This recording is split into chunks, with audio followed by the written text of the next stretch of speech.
Olá, estamos iniciando mais uma edição do TV Brasilagro, um programa produzido pela STZ TV UHF, canal 59, Sertãozinho, Estado de São Paulo.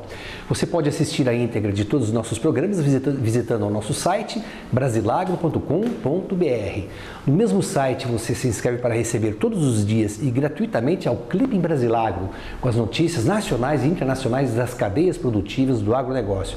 Se você tiver alguma sugestão, converse conosco através do e-mail tv@brasilagro.com.br. O programa de hoje nós estamos gravando na cidade de Taquaritinga, interior do estado de São Paulo, e o nosso entrevistado é Marco Antônio dos Santos. Marco Antônio, além de presidente do Sindicato Rural de Taquaritinga, preside também a Câmara Setorial, é um nome grande, Câmara Setorial da Cadeia Produtiva da Citricultura. Marco Antônio, muito obrigado por nos receber aqui. É um prazer conversar com você novamente. Eu lhe conheci há uns 20 e poucos anos atrás aí, quando nós ajudamos a terminar uma crise no setor canavieiro e havia uma crise instalada na citricultura. De lá para cá, o que mudou para a citricultura? Mudou muito o setor citrícola do que você colocou de 20 anos atrás. Amadureceu muito, tivemos que ter grandes enfrentamentos, até da parte econômica como da parte fitossanitária. De novo, do setor citrícola, que a gente entende, nós produtores, foi o adensamento dos pomares. Os pomares foram mais adensados, não houve, como a cana, variedades novas de plantio. Ainda nós plantamos laranja e limão cravo, que isso ocorre há 30, 40 anos. Então, nessa questão de variedades, nós realmente não tivemos tanto sucesso. O sucesso foi no adensamento. E, por outro lado, foi o enfrentamento tanto da parte econômica e da parte fitossanitária que eu falei, que foi o greening, o cancro cítrico, o amarelinho, que eram pragas novas para nós e que não tinha cura.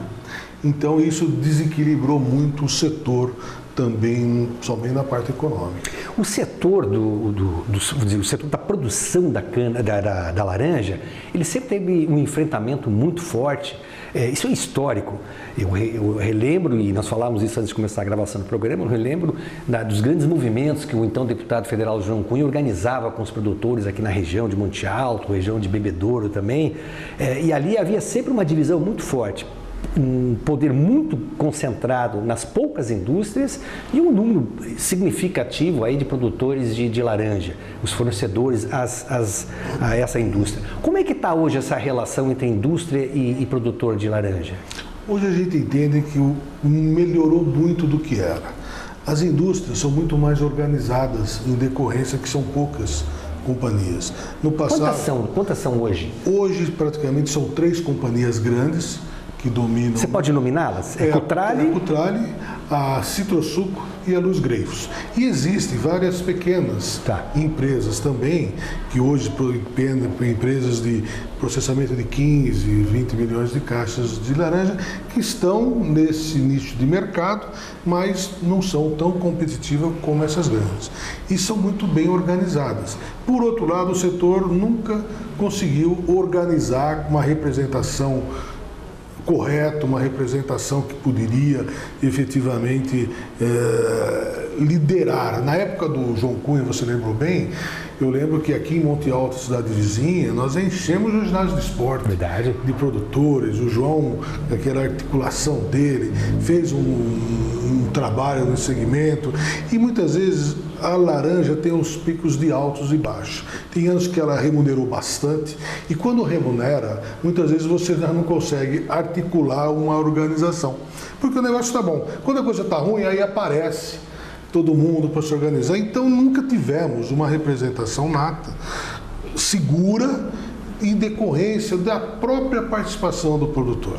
Existíamos a Socitros, que representava naquela época lá, ter um nome de expressão, existia a FAESP como representantes através de sindicatos, existia a Ciesp, também outra entidade que hoje não existe mais, tentando sempre organizar o setor, mas por outro lado a organização era difícil, a própria cultura do produtor não deixava, por a própria influência das indústrias, então tudo isso houve uma dificuldade tremenda e que o setor muitas vezes não conseguiu ter a legitimidade de ter uma representação nata do segmento. Hoje a representação nata do setor, como você acabou de dizer, é a Câmara Setorial do Ministério da Agricultura.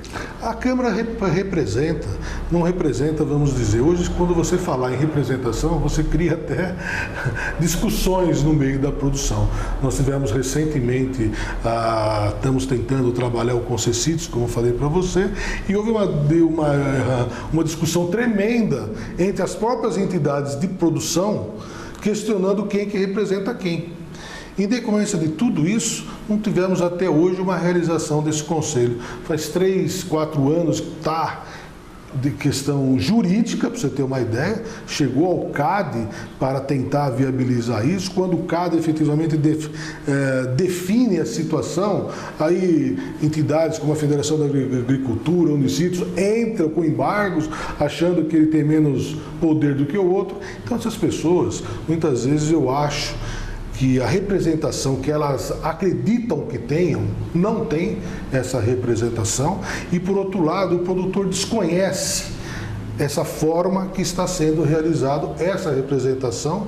Para quê? O produtor, que ele quer o quê? Ele quer dinheiro no bolso, ele quer que a cultura dele seja remunerada. Muitas vezes ele desconhece essas articulações que muitas vezes a gente faz. E a Câmara é um órgão do governo, vinculado ao governo, que tenta efetivamente colocar todo mundo junto. É o que ocorreu. Eles não sentavam entre eles nas suas associações, mas sentavam todos em volta da Câmara Setorial. É a indústria e associações de produtores, tanto de São Paulo como dos estados, para discutirmos o que a gente ia discutir efetivamente dentro do conselho, mas o conselho seria muito mais articulado.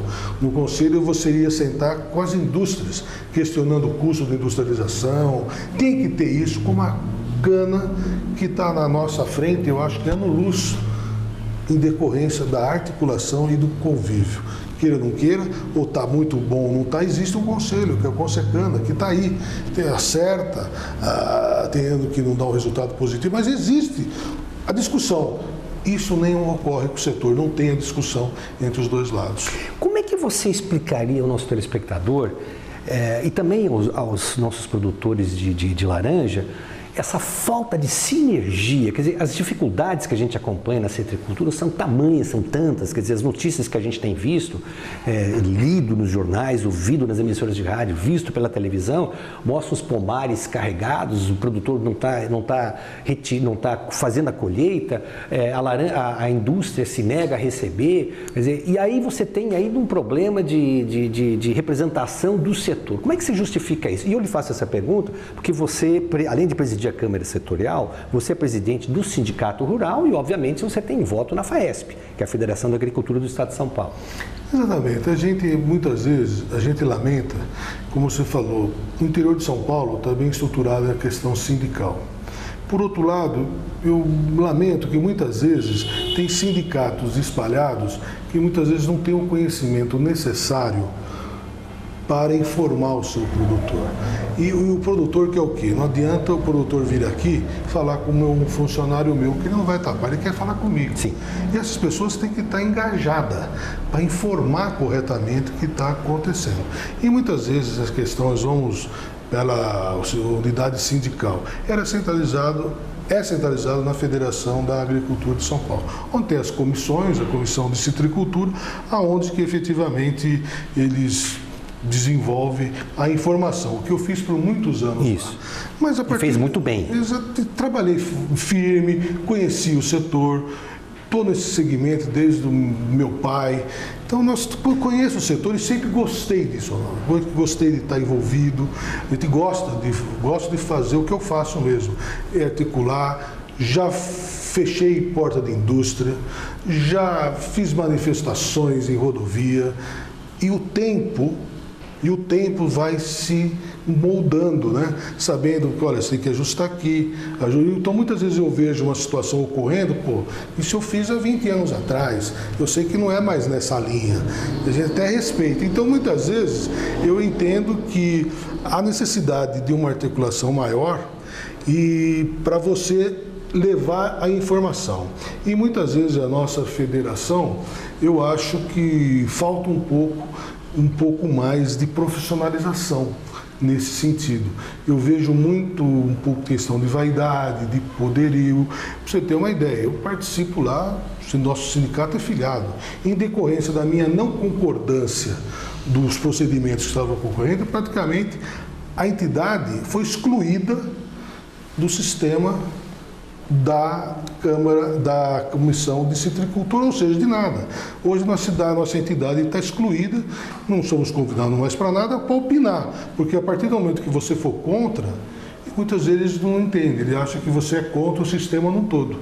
Não, eu tenho meus companheiros, presidentes de sindicatos, que atuantes, tem aqueles que a gente muitas vezes cobra, muitas vezes eu não posso concordar com a linha da presidência da entidade, porque eu acho um pouco conservador, eu acho um pouco que ele gosta de pegar as decisões para ele, eu acho que isso mudou um pouco. Eu entendo, o presidente da FAESP está lá há mais de 40 anos, vai para 50 anos como presidente de uma entidade, muitas vezes eu sinto que ele administra aquilo lá como se fosse efetivamente dele. Isso que muitas vezes eu questiono um pouco, aquilo lá é de todo o produtor rural, aquilo lá é exclusivamente do produtor rural. O produtor rural paga a sua contribuição sindical, uma estrutura que vem para os sindicatos, vai para a FAESP, vai para o CNA, então ele tem que estar mais atuante e tem que ter a participação. E a transparência, eu acho importante, a questão de ouvir as pessoas, ter o contraditório. O contraditório é importante e muitas vezes eles não aceitam o contraditório. Então, deixa eu lhe pedir licença, eu vou para um rápido intervalo, nós voltamos já com o Marco Antônio dos Santos, que é presidente da Câmara Setorial da Cadeia Produtiva da Citricultura do Ministério da Agricultura.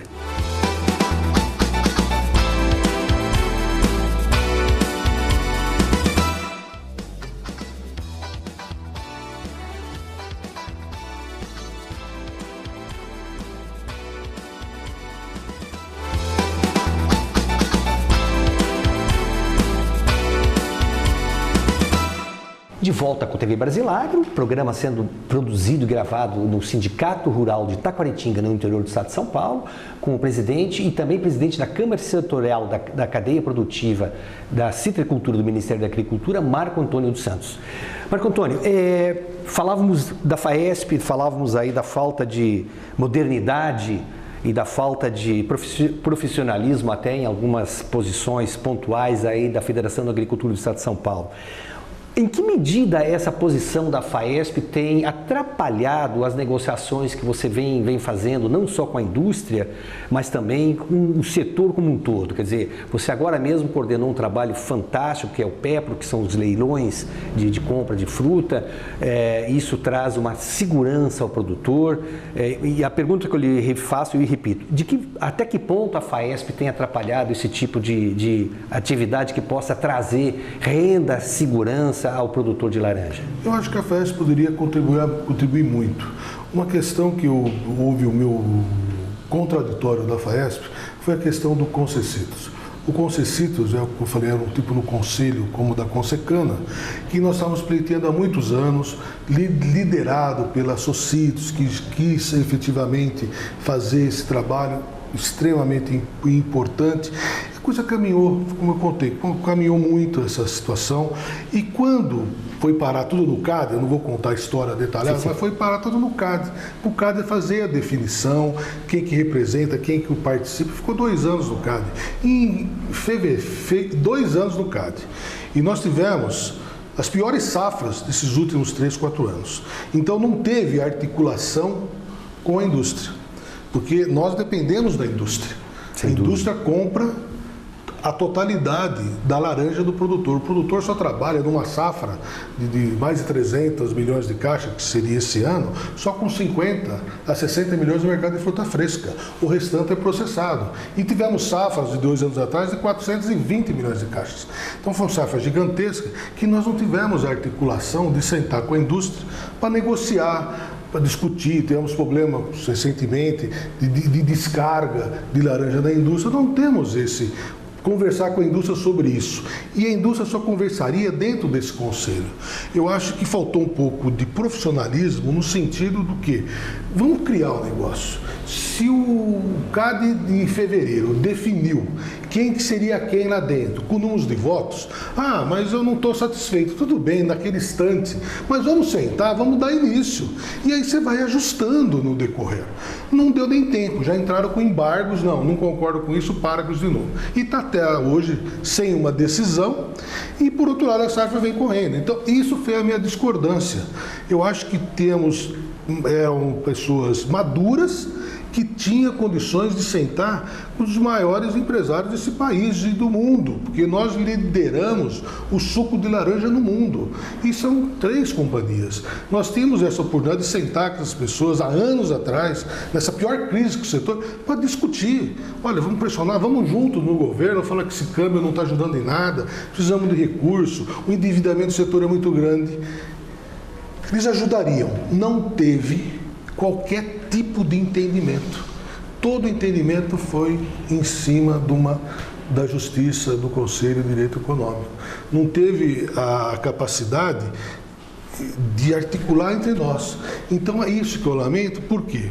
Por vaidade, por poder, para ver quem que manda, por situação totalmente... não concordo com nada disso. Essas questões, então muitas vezes as pessoas eu acho que não pensaram no produtor, propriamente dito, que o produtor desconhecia tudo isso. E desconhece tudo isso, o que ocorreu por trás dessas articulações. Posso falar porque eu participei do início e até o final, vi de tudo nesse meio. Tá? Vi tudo, tentei articular da melhor forma possível. Não consegui aqui, aonde que nós conseguimos fazer em Brasília. Essa articulação, quando nós tivemos o primeiro leilão Pepro, a articulação foi de Brasília através da Câmara Setorial, onde convidava todo mundo para participar.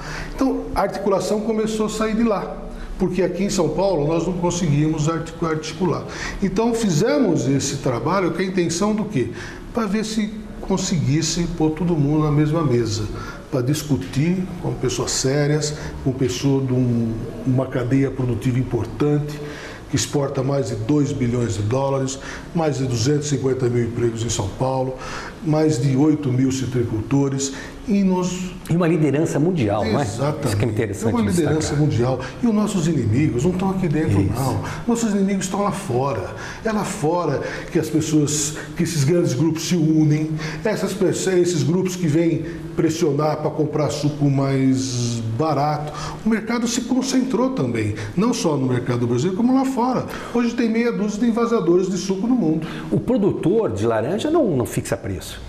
Não fixa preço. Que é o caso do produtor de cana, não de cana, mas de açúcar e etanol também não. É um commodity, preço de bolsa, preço de mercado. Exatamente. Daí que é a importância do que você está dizendo, da cadeia produtiva como produtor estar bem organizada e haver uma sinergia. Exatamente, porque não é a questão de preço. Você tem a questão, é importante, o problema fitossanitário. Poderíamos ajudar também. A questão de logística, de entrega, de fruta. Eu acho que a partir do momento que você trabalha com 3 companhias, você é produtor, você trabalha com 3 companhias, nada mais justo de sentar com essas companhias. Claro. Eu acho que as diferenças, por isso que as cicatrizes foram profundas nesses últimos anos, mas o setor amadureceu. Por outro lado, as indústrias, através da associação, abriu. Eles eram muito fechados, muito engessados. Eles abriram. O professor Marcos Fava da USP fez um trabalho muito interessante de custo de produção. Eles abriram todos os custos de industrialização, abriram todos os terminais no Brasil e fora do Brasil, levou o grupo de produtores para conhecer. Então são essas situações que temos que aproveitar. Porque agora houve essa mobilidade e nós não tivemos o entendimento entre a parte da produção. Entendeu? E a indústria cedeu e nós não conseguimos se organizar para aproveitar esse momento. Como é que está nesse momento a safra?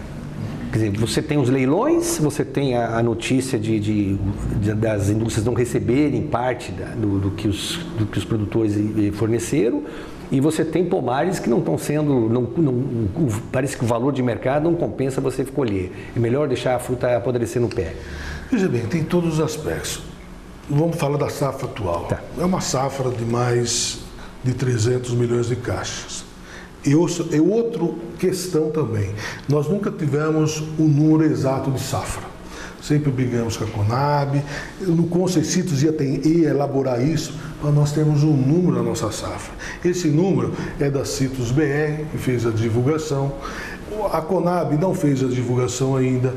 O Instituto de Economia Agrícola não é, vamos dizer, totalmente seguro os números. Nós precisamos de número preciso, porque é estrategicamente o tamanho da safra que você vai ter os seus caixas de laranja bem vendido ou não.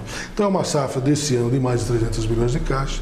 Praticamente ela foi quase comercializada, a sua totalidade de início, porque a indústria fez um contrato com os produtores da fruta precoce que está sendo colhida juntamente com a tardia.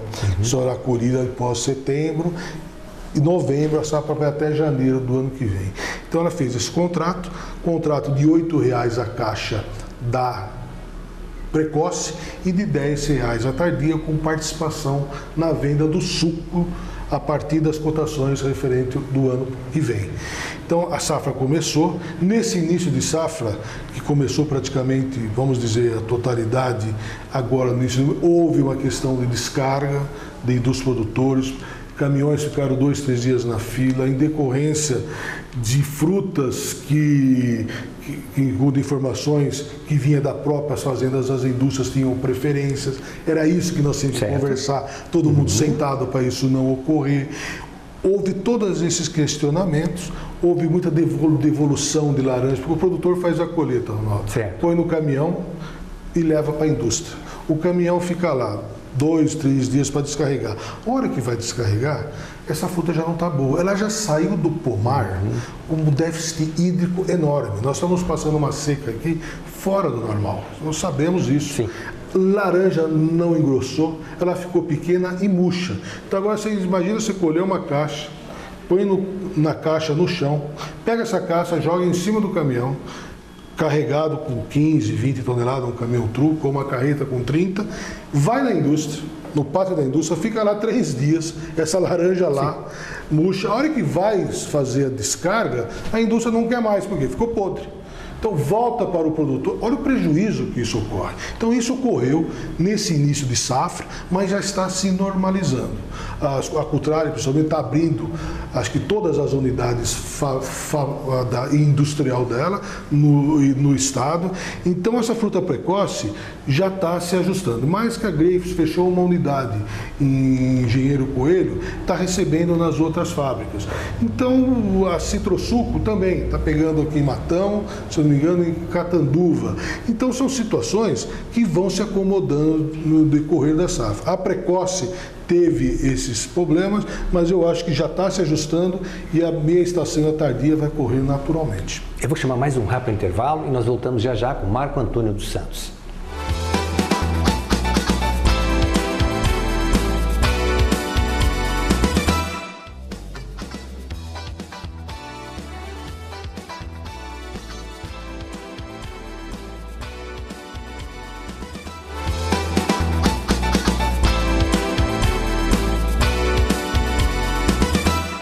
De volta com o TV Brasilar, entrevistando hoje o Marco Antônio dos Santos, que preside a Câmara Setorial da Cadeia Produtiva da Citricultura do Ministério da Agricultura e também preside o Sindicato Rural de Taquaritinga, onde nós estamos gravando esse programa. Marco Antônio, houve um momento em que a cana-de-açúcar, e geograficamente ela estava sempre, havia uma divisão, se você saía de Sertãozinho e vinha aqui até Taquaritinga, você podia ver que a cana ocupava um espaço, daí em diante era a citricultura. A gente percebe que a citricultura encolheu muito, com áreas geográficas de produção. E houve também uma migração muito grande de produtores de laranja que passaram a produzir cana-de-açúcar. Talvez não esperassem que a cana chegasse ao ponto que está hoje. Você tem acompanhado como é que se situam esses produtores que eram de laranja e hoje são de cana-de-açúcar? Eles continuam na cana ou já pensam em voltar para a citricultura ou não tem volta? A gente acompanha isso há muitos anos, porque a cana sempre esteve presente na nossa região, no nosso município, e sempre bem forte. E ela veio tomando espaço, não tem dúvida, em decorrência dos preços baixos, o problema fitossanitário que é o green, que é o cancro. A nossa região é a região mais afetada com tudo isso. Então foi perdendo espaço. Muitas vezes eu lamentava que eram propriedades pequenas, que o produtor arrendava, saía do negócio. Teve aqueles produtores que consorciaram, tiraram a laranja, puseram mais cana. Então houve de tudo o avanço. E a cana, muitas vezes o pessoal questionava, vai entrar aquele mar de cana, vai ficar aqui. E a cana salvou muita gente. A cana, em certos momentos, quando a citricultura estava num declínio forte, a cana estava bem, então ela socorreu, o pessoal saiu do negócio, entrou no negócio da cana, ou como fornecedor, ou como arrendatário. Então ela teve uma participação efetiva, aumentando a área, somente nessas terras de laranja, onde se plantava a cana era fabulosa, a produtividade era fora do normal e decorrência da proximidade das usinas daqui. Então a cana houve essa aproximação e muitas vezes a gente lamentava e informava o pequeno produtor a não ir para a cana, diversifica o seu negócio, não vá na laranja, vai na fruticultura, porque é o mesmo equipamento da laranja, serve para fruticultura. E nós conseguimos fazer isso aqui, Ronaldo. Hoje Taquaritinga é o maior produtor de goiaba do estado de São Paulo. É o segundo maior produtor de limão da Haiti. É o segundo maior produtor de manga. E somos o segundo, estamos alcançando o primeiro de abacate. E a Taquaritinga e a região aqui, como Monte Alto, Pirangi, Cândido, Fernando Preste, teve esse polo diferenciado da orientação, na diversificação. Então a diversificação permaneceu para que o pequeno produtor e a sua economia familiar ficasse no campo, não arrendava a propriedade toda para a cana e o pior, não vendesse o seu negócio. Então ele ficou na terra com essa leque de diversificação da fruticultura. E com uma garantia de renda, não é isso? Exatamente, porque ele tem um leque maior. Certo. Não tem duas indústrias que compram o produto. Ele produz goiaba, tem dezenas de indústrias que vendem. O limão vai indo muito bem, tanto até a parte do processamento, mas a maior totalidade no mercado de fruta fresca, a manga, entendeu? O abacate, o maracujá. Então nós criamos aqui um polo de fruticultura nessa região central do estado. E que foi em decorrência do quê? O produtor foi aquele um pouco mais consciente, que tentou, teve aqueles que não teve condições, se endividou, teve que efetivamente sair, porque o setor ainda deve muito. Só para voltar, o setor deve muito à citricultura. Então, aonde que houve essa diversificação, que é onde que equilibrou um pouco os serviços da região, porque a fruticultura é o que mais emprega.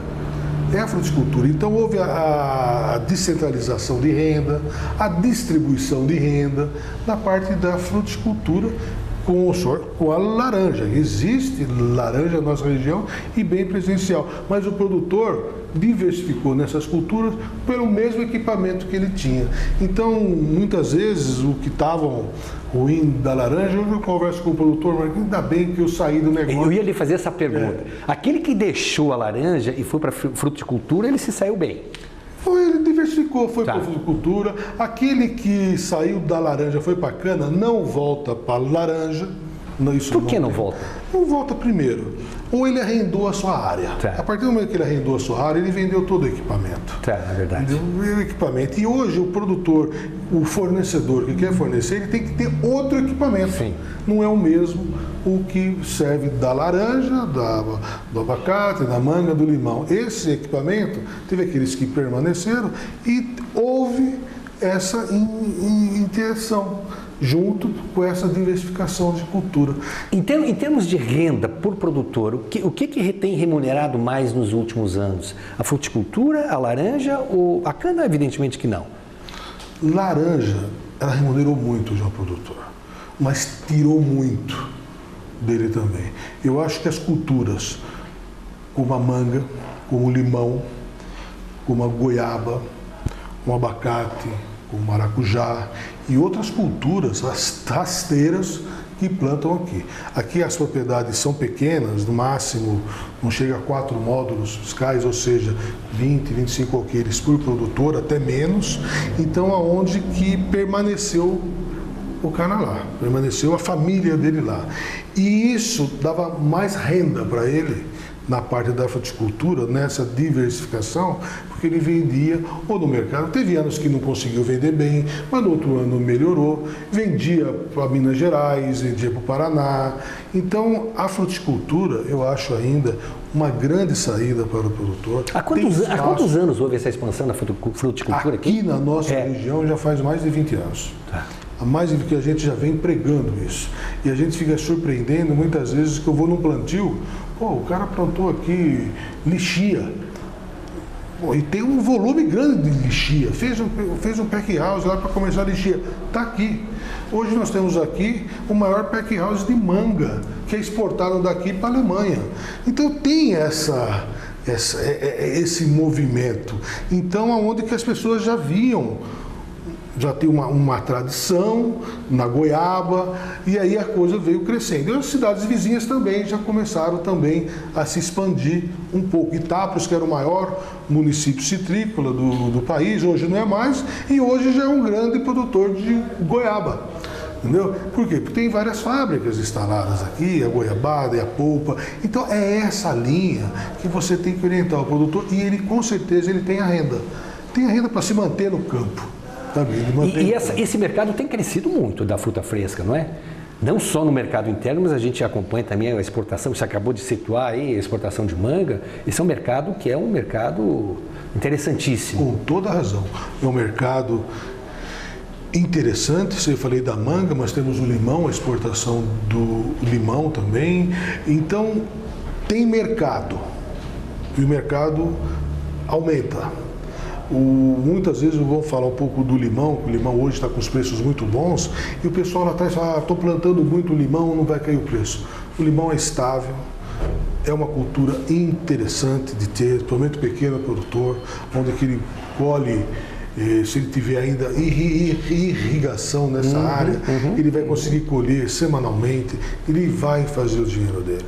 Eu acho que são culturas que eu falei para você, fixa o homem no campo. Certo. Fixa o homem. Muitas vezes ele não tem a remuneração necessária ali, mas ele dosa o negócio, não vai ter o prejuízo gigantesco porque ele dosou o negócio. A laranja, muitas vezes, você faz um investimento forte, porque é cultura um pouco de larga escala, os produtos custam caro para laranja e estamos convivendo com pragas que totalmente para nós não conhecíamos, que desequilibrou. É o greening. O greening é essa doença que afeta o pomar com qualquer idade, derruba suas folhas, derruba suas árvores, se espalha para toda a vizinhança através de um vetor, de um psilídeo que vai voando. Então você tem que fazer pulverização do inseticida. Isso desequilibrou muito a citricultura, não só aqui, em qualquer região do estado de São Paulo.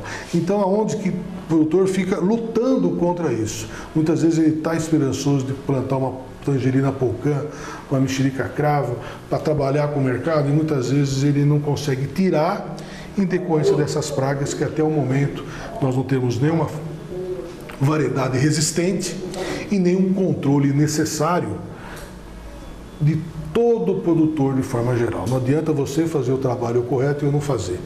Não tem cerca para psilídeo, para cigarrinha, essa coisa toda. Então tem que ter uma certa conscientização para você ficar no negócio.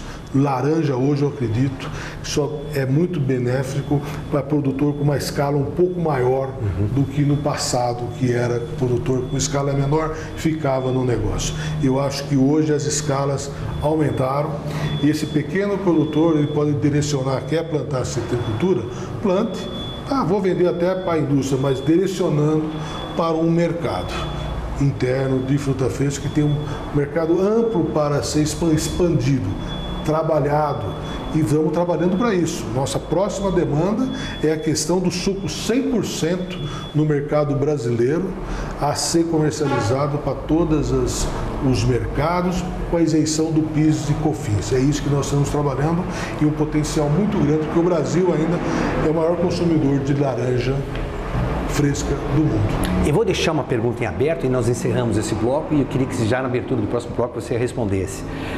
Há muitos anos se discute a importância e a possibilidade de se inserir na merenda escolar o suco de laranja.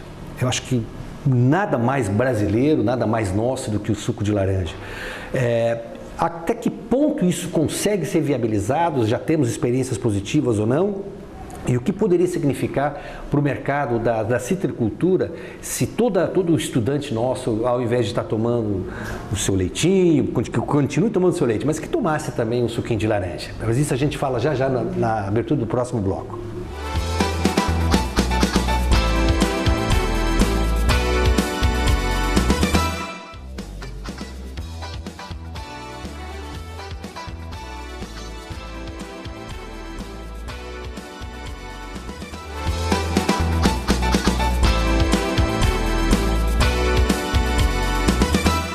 De volta com o TV Brasilar, conversando hoje aqui no Sindicato Rural de Taquaritinga com o presidente Marco Antônio dos Santos, que também preside a Câmara Setorial da Cadeia Produtiva da Citricultura do Ministério da Agricultura. Marco Antônio, suco de laranja ou suco de goiaba, você falou de limão, suco de manga, enfim, o suco na merenda escolar.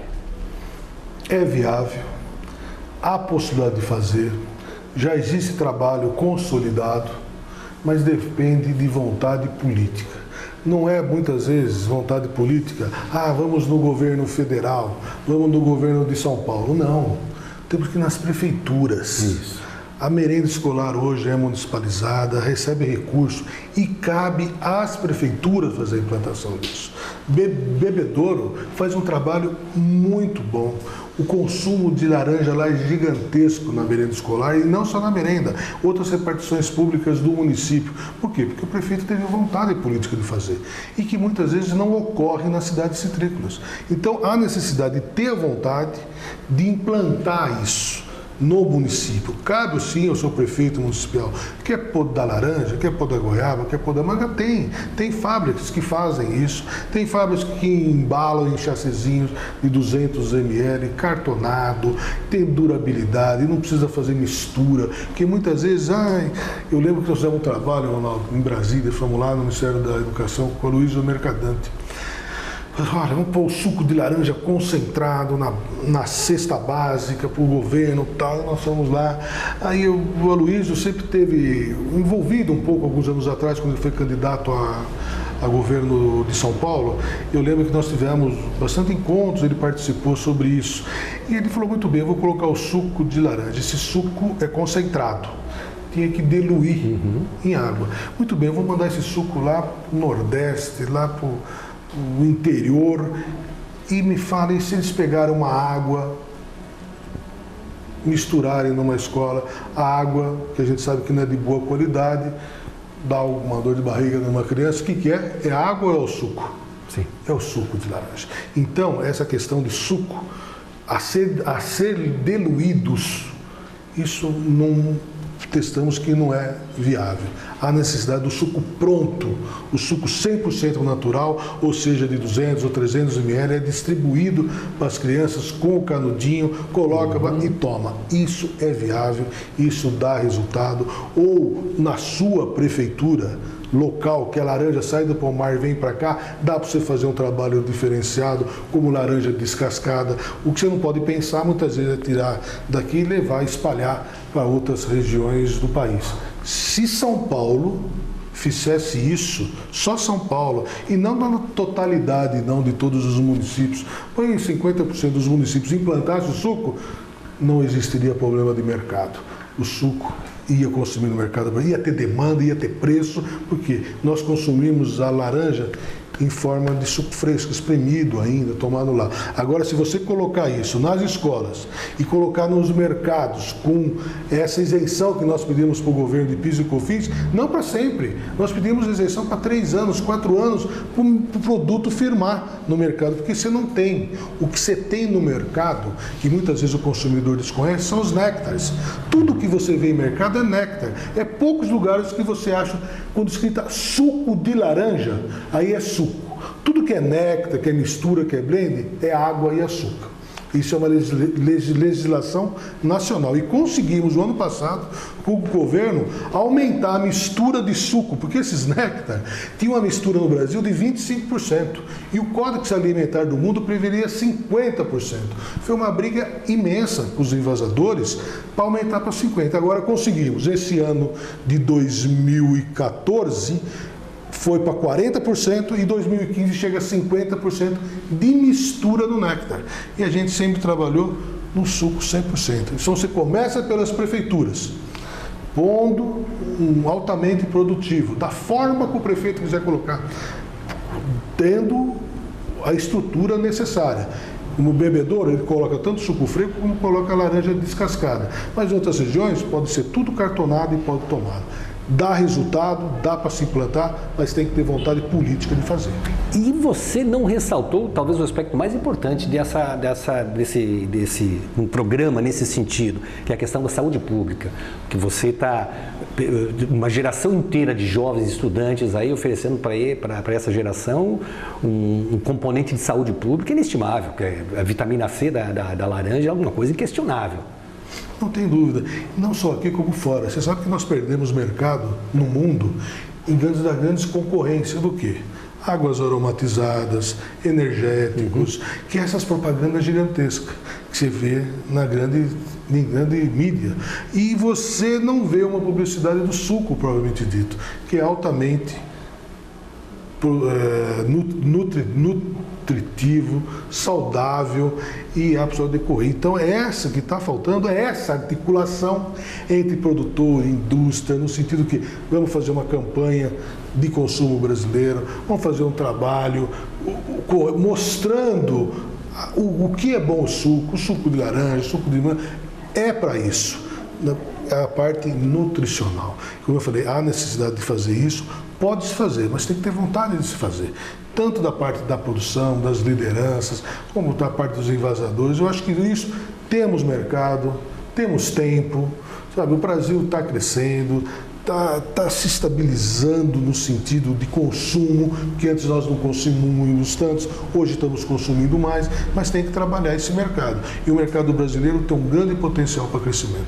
Marco Antônio dos Santos, você chegou à Câmara Setorial da Cadeia Produtiva da Citricultura do Ministério da Agricultura quando o ministro era Wagner Rossi. Aliás, eu tenho, nos meus artigos, tenho louvado o trabalho fantástico, extraordinário que o ministro Wagner Rossi fez, não apenas para o setor da cana, tá buscando inclusive uma estabilidade, mas com relação a todas as outras cadeias produtivas. Então, depois do Wagner Rossi, nós tivemos como ministro da Agricultura Mendes Ribeiro, tivemos Antônio Andrade e temos agora Nery Geller. Não é muito ministro da Agricultura para um mandato só da presidente Dilma? Você está com razão. Infelizmente, é um jogo político, né? É um jogo político. O PMDB, de tradição, tem nesse governo a participação no Ministério da Agricultura. Todos, como se falou do Wagner fez um trabalho excelente, o Mendes Ribeiro começou, depois veio a doença, o Antônio Andrade foi muito curto, Nery Geller acompanha o setor, acompanhou de perto o setor da laranja, conseguiu fazer, disponibilizou 50 milhões agora para o setor, não sei se nós vamos conseguir mais ou menos, mas é a realidade. Então, muitas vezes, quando troca ministro, não é só ministro, troca o secretário, troca a equipe pessoal, toda. A equipe toda. Então, você tem que estar bem próximo, no sentido para você não perder esse contato. E a gente da Câmara sempre procurou ter bem a proximidade com qualquer ministro, qualquer chefe de gabinete que chegava novo, levava os problemas para você ter o quê, Ronaldo? Você tem que ir para lá. Você chega muitas vezes para ter uma audiência, fica sentado 2 horas lá para ser atendido. Mas você precisa estar. Você precisa estar presente, você precisa mostrar, está acontecendo isso. O ministro que não entende. Tem que ministro que chegou lá, pô, não sabe o que é laranja ou cana. Tem que ter alguém, ó, laranja é isso, informando, para você conseguir alguma coisa para o setor propriamente dito, na possibilidade do peso da caneta dele. Que muitas vezes não cabe ao Ministério da Agricultura, tem que ser vinculado ao Ministério da Fazenda, à Casa Civil e aí vai. E não consegue. Então a gente procura sempre estar próximos a essas pessoas. Tem uns que se envolvem mais, tem outros que se envolvem menos, mas informando também na necessidade e na pressão. Você tem que ficar ali para você conseguir. Você tem o direito, vai ficar ali. Agora, se eu não for para lá, é lá que a coisa acontece. E se eu ficar aqui, eu não vou ter resultado positivo. Então você tem que estar presente. Tanto é verdade o que você está falando, que desses 4 ministros, ex-ministros e ministro atual que eu enumerei, mas vamos deixar o atual fora. Dos 3 que eu enumerei, 2 deles, em conversas que eu tive com eles, inclusive gravando programas, entrevistas com eles, 2 deles, especificamente, foram muito francos e honestos comigo. Antes das entrevistas, dizendo o seguinte: olha, se o setor é cana, eu não entendo absolutamente nada de cana. É bem isso que você está falando. Então, esse é um trabalho que às vezes o líder setorial passa a ser incompreendido, acha que está fazendo turismo, embora a pior coisa para qualquer liderança jornalista é viajar para Brasília e voltar, né? É complicadíssimo sempre, é desgastante, mas se não fizer isso que você acabou de dizer agora, não estiver acompanhando corpo a corpo, e não é só o ministro, quer dizer, já tem todo ao redor dele, todo um staff que também precisa ser informado, e muitas vezes decisões são tomadas de forma errada ou prejudiciais a uma cadeia produtiva, exatamente porque as pessoas envolvidas não têm o conhecimento do setor que deveriam ter. Você falou tudo. Você sabe que no Ministério, essas câmaras setoriais, praticamente são quase 32 câmaras setoriais que pegam todas as cadeias. E uma vez por ano, o ministro atual chama e reúne todos os presidentes. E eu me lembro, na época do Wagner, que realmente atuou fortemente, nós estávamos numa reunião e o presidente da Comissão da Fruticultura do país, que ele é do Nordeste, falou: olha, ministro, nós estamos aqui, nessas pessoas aqui, olha só, o senhor está aqui dentro, os maiores conhecedores profundos de cada cadeia, de cada segmento. O senhor tem de tudo. E falou, e de graça. Verdade.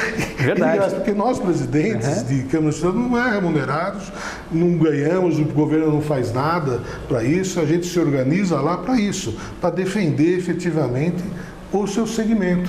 Então tem segmento dessas cadeias produtivas e todos os segmentos estão lá para assessorar o ministro, para levar o que é a realidade, para mostrar, porque quando ele quiser saber de cana, ele sabe quem ele chamar. Sim. Quer saber de fruticultura, quer saber de soja, quer saber de gado, ele vai chamar. E essas pessoas que estão lá têm o pleno conhecimento disso, mas tem que estar lá. Eu sempre falo, em qualquer posição que você ocupa, não adianta eu ficar sentado aqui na cadeira e amarrado aqui. Você tem que andar. Você tem que ir lá no governo de São Paulo, Secretaria da Agricultura, tem que ir para Brasília, no Ministério da Agricultura, bater no Ministério da Fazenda. Para o quê? Para você falar, ó, esse setor existe. Tem que ser trabalhado, tem que ser pensado. E na insistência, muitas vezes você consegue. E o que a gente conseguiu, benefícios que o setor nunca tinha conseguido na sua história. Conseguimos alguma coisa. Então, eu acho que nós vamos ter muito trabalho pela frente, tem condições efetivamente de você trabalhar, mas tem que estar presente, porque senão os resultados não acontecem. Marco Antônio, quando vem e deve vir muitos produtores bater a sua porta aqui no Sindicato Rural de Taquaritinga e vem se aconselhar com você em relação às eleições de outubro, qual é a recomendação que você dá para esse produtor? Eu acho que o produtor tem que olhar a situação dele. Eu acho que as eleições, a gente sabe, quem define efetivamente, quem administra o nosso negócio, o nosso país, é o voto. E o produtor também tem que ver, tanto o produtor como a população, se esse governante está fazendo o trabalho correto para ele, o negócio dele está sendo beneficiado por esse governante, poderia se fazer mais. Muitas vezes em cidades pequenas, você sabe que existe uma disputa eleitoral de prefeituras e muitas vezes a gente sempre tem que ter um certo cuidado do que você fala, primeiro prefeituras, mas para presidente, a nível nacional, essa coisa toda, eu sempre oriento as pessoas, olhem, está aí, Essa situação, o país está andando bem. Eu acho que o produtor hoje não é mais aquele produtor de embutido no pé, chapado. Ele é um produtor que tem que conhecer um pouco. Se ele não lê, então assiste os jornais, assista programas como o seu, para ele estar informado do que está acontecendo. E dentro da informação, efetivamente, ele está vendo, olha, esse presidente está fazendo alguma coisa para esse país. Esse deputado fez alguma coisa para o meu segmento. Esse senador defendeu a bandeira do meu estado. Então são essas coisas que nós temos que preocupar. E muitas vezes você falar que esse é melhor, aquele é melhor, cada um tem a sua opinião. Mas o cidadão hoje tem que estar altamente consciente e informado. A informação é crucial. A informação, o trabalho do jornalismo. Você imagina, se não fosse o jornalista desse país, nós tínhamos sabido nada o que acontece nesse país e tantas coisas que ocorreram nesses últimos anos. Foi o trabalho de jornalistas, nem efetivamente de deputados que estão lá para fiscalizar o governo. Então, eu acho que a informação cabe a vocês, jornalistas, para passar para as pessoas, para dar consciência do que eles opinam ou não. Eu, há pouco tempo atrás, tive o prazer de satisfação e até a honra de entrevistar o ex-ministro da Agricultura, que pouca gente sabe, Delfim Neto também foi ministro da Agricultura na década de 70. Eu perguntei para ele, daquela época que ele foi ministro, na década de 70 para os dias de hoje, qual é a mudança que ele tinha sentido, que é mais ou menos como nós começamos a conversar no primeiro bloco. E ele me respondeu assim, olha, eu vou lhe dar um exemplo. Eu estava na semana passada em Rondonópolis, no Mato Grosso, e na hora do almoço, estávamos numa churrascaria, ele foi uma boa churrascaria, fomos interrompidos porque dois garotos, dois jovens, ele retificou, não, dois jovens empresários que estavam conosco na mesa pediram licença para acessarem seus notebooks, seus tablets, enfim, seus equipamentos de comunicação, isso que você deixou claro, é a informação, e entraram para saber como é que estava o preço da soja na Bolsa de Chicago. Naquele momento eles tinham essa informação, então a grande mudança é essa. E a gente percebe isso também do nosso produtor rural, tá? Às vezes o produtor mais antigo não tem habilidade ou a experiência de internet, mas o filho, com absoluta certeza, domina inteiramente isso. Você falou tudo, muitas vezes aquele produtor que sabia produzir, ele conheceu um pouco mais, mas alguém da família tem esse conhecimento. Porque eu vejo aqui na economia familiar ainda, que o produtor mora na sua propriedade, mora com a sua família e tem lá um computador hoje. Tem uma televisão, que muitas vezes não tem, então... Está conectado, né? Está conectado, a informação tem. Então procura, tanto nesses meios de comunicação, como nas entidades do produtor. Então ele vem aqui, senta como você falou, e aí? Quem vai ganhar para presidente? É dessa forma. Então, essa conversa. Porque a melhor coisa que existe, Ronaldo, desses meus anos que eu estou na entidade, que eu estou nesse meio, cara, é as amizades, é a conversa. Como é bom, como a gente aprende. A prosa, né? A prosa. Você falou, você senta, ele conversa, o problema dele é aí ele vem aqui desabafa. O meu pai falava muito bem disso. Muitas vezes você está aqui, vem muita gente. Ele falava, Marco, muitas vezes o cidadão entra na tua sala, vai sentar e vai querer falar. E muitas vezes você não vai conseguir resolver o problema dele, mas ouça. Ouça ele que ele vai sair realmente aliviado da sala, vai sair mais tranquilo. É isso que eu procuro muito fazer. Muitas vezes eu tento ajudar, muitas vezes eu sei que não consigo ajudar, mas eu escuto. Ele conta a sua história. Então, para ele, isso é importante. Porque o cara que acorda cedo, cara, que põe alimento na nossa mesa, que trabalha, sabe? Muitas vezes eu sempre falo, a pessoa das grandes metrópoles abre a geladeira, acha que tudo que está lá dentro é ela que produz, ela está enganada.